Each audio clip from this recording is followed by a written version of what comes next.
కృష్ణా జిల్లా మచిలీపట్నంలో వినాయక శోభయాత్ర ఘనంగా జరిగింది. మంగిరపూడి బీచ్ లో ఏర్పాటు చేస్తున్న 63 అడుగులు మట్టి మహాగణపతి విగ్రహం కోసం దేశంలోని పలు ప్రాంతాల నుంచి సేకరించిన మట్టిని శోభాయాత్రగా తరలించారు. 3 స్తంభాల సెంటర్లోని విజయ గణపతి దేవాలయం నుంచి మంగిరపూడి బీచ్ వరకు మంత్రి కొల్లు రవీంద్ర ఆధ్వర్యంలో శోభాయాత్ర కొనసాగింది. పరిశ్రమలు, పర్యాటక రంగ అభివృద్ధితో ప్రాచీన నగరమైన బందరు ఖ్యాతిని మరోసారి ప్రపంచానికి చాటుదామని మంత్రి కొల్లు రవీంద్ర పిలుపునిచ్చారు.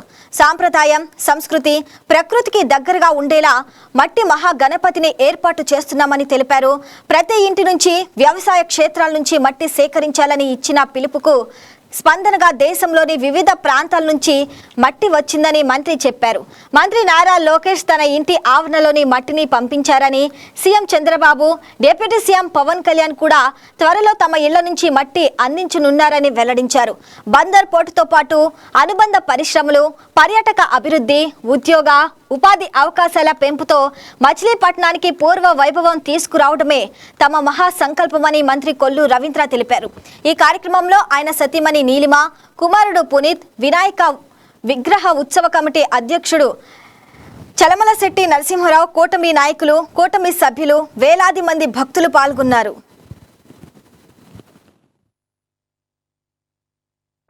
కృష్ణా జిల్లా మచిలీపట్నం మంగినపూడి బీచ్లో సాగర తీర మహాగణపతి విగ్రహాన్ని మరి వినాయక చవితి పురస్కరించుకుని ఏర్పాటు చేయడానికి పెద్దలందరూ కూడా నిర్ణయించడం, దానిలో భాగంగా పనులన్నీ కూడా స్టార్ట్ అయినాయి.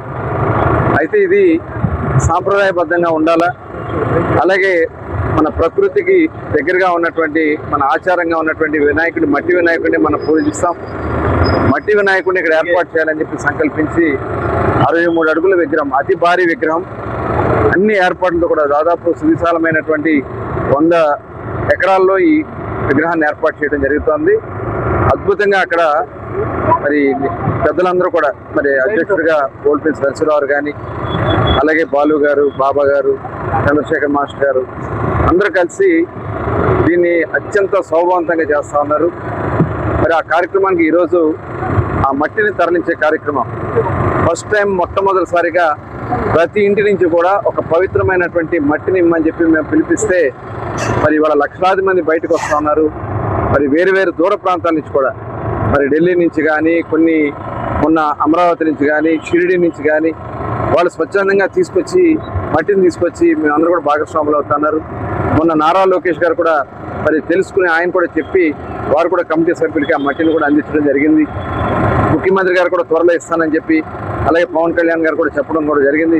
వారందరి యొక్క మరి ఆశయం రాష్ట్రం బాగుండాలి, మేము కూడా ఈ రాష్ట్రం బాగుండాలనే ఒక పవిత్ర లక్ష్యంతో ఈ విగ్రహాన్ని ఇక్కడ ఏర్పాటు చేయడం జరుగుతుంది. మరి దీనికి అక్కడ అన్ని ఏర్పాట్లు కూడా, అద్భుతమైనటువంటి లైటింగ్, దాదాపు వెస్ట్ బెంగాల్ నుంచి లైటింగ్ వేయటానికి వాళ్ళు నిష్ణాతులు వస్తూ ఉన్నారు. అలాగే అక్కడ సాంస్కృతిక కార్యక్రమాలు కూడా, మరి పవిత్రమైనటువంటి కార్యక్రమాలు అత్యంత శోభమానంగా అక్కడ ఏర్పాట్లు చేయడం జరుగుతూ ఉంది. అలాగే అక్కడ ఎంతమంది వచ్చినా కూడా ఎక్కడ ఇబ్బంది లేకుండా పార్కింగ్ కానీ, అలాగే అక్కడ మనకు కావాల్సిన, ఎందుకంటే గత అనుభవాల్లో మేము చూసుకున్నప్పుడు ట్రాఫిక్ జామ్ కానీ ఇవన్నీ అయినాయి, అవన్నీ కూడా దృష్టిలో పెట్టుకుని బారికేడ్లు అన్నీ కూడా ఏర్పాటు చేస్తున్నాం, పార్కింగ్ ఏర్పాటు చేస్తున్నాం, వచ్చిన వాళ్ళకి ప్రసాదాలు కానీ, అలాగే అక్కడ నమూనా దేవాలయాలు కూడా ఏర్పాటు చేయడానికి ఇవాళ ఆలోచన చేస్తూ ఉన్నాం. అక్కడ తిరుపతి వెంకటేశ్వర స్వామి, అలాగే అమ్మవారు, విజయవాడ కనకదుర్గ అమ్మవారు, నరసింహస్వామి, మరి లక్ష్మీ నరసింహస్వామి దేవాలయాన్ని, సింహాచలం, ఇవన్నీ కూడా ఇక్కడ ఏర్పాటు చేయడానికి, అలాగే రాముల వారి ఆలయాలు కూడా ఏర్పాటు చేయడానికి ప్రజలందరూ కూడా చేస్తూ ఉన్నారు. ఇది ఒక మహా అద్భుతమైనటువంటి కార్యక్రమం, ఒక పవిత్ర కార్యక్రమం. దీంట్లో ప్రతి ఒక్కరు కూడా భాగస్వాములు కావాలనేది మేమందరూ కూడా కోరుకుంటా ఉన్నాం. మరి ఈ కార్యక్రమాన్ని రేపు 14 నుంచి 24 వరకు అక్కడ అద్భుతమైనటువంటి కార్యక్రమం నిర్వహించబడతాయి.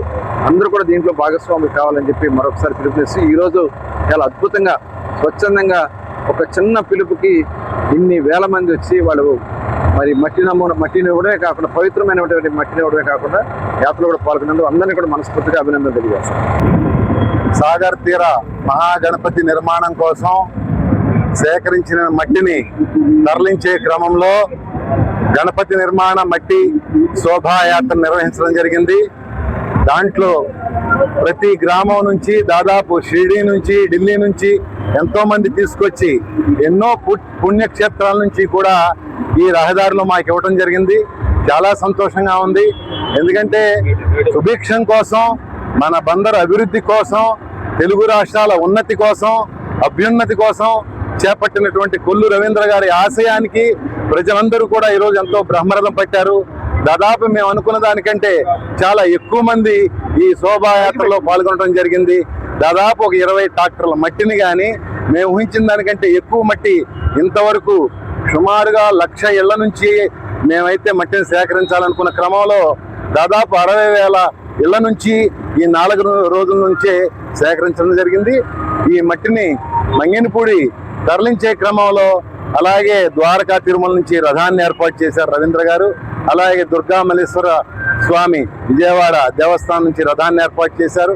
అట్లాగే అన్నవరం సత్యనారాయణ స్వామి రథాన్ని కూడా ఏర్పాటు చేసి, మనూరి రంగడు పాండురంగడు రథాన్ని కూడా ఏర్పాటు చేసుకుని, అట్లాగే వృషభరాజాలతో సంప్రదాయబద్ధంగా వృషభరాజాలతో ఆ మట్టిని శాస్త్రయుక్తంగా దాదాపు 10 ఎడ్ల బళ్ళ మీద కూడా మేము తరలిస్తా ఉన్నాం.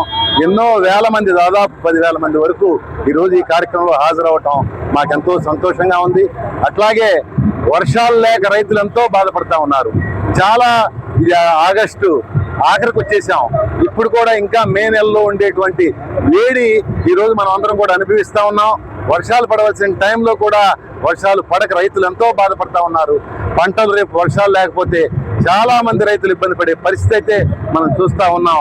మరి నవరాత్రులు 63 అడుగుల విజయ గణపతి మనందరికీ కూడా ఈ మంచి సుభిక్షంగా వర్షాలు కురిపించాలని, మనందరి అభ్యున్నతికి, తెలుగు రాష్ట్రాల అభ్యున్నతికి చేపట్టినటువంటి ఈ కార్యక్రమాన్ని ప్రజలందరూ కూడా అర్థం చేసుకుని స్వామివారి పాత్రలయ్యి ఈ 9 రోజుల్లో కూడా ఎంతో మంది వస్తారని మేము అంచనా వేస్తా ఉన్నాం.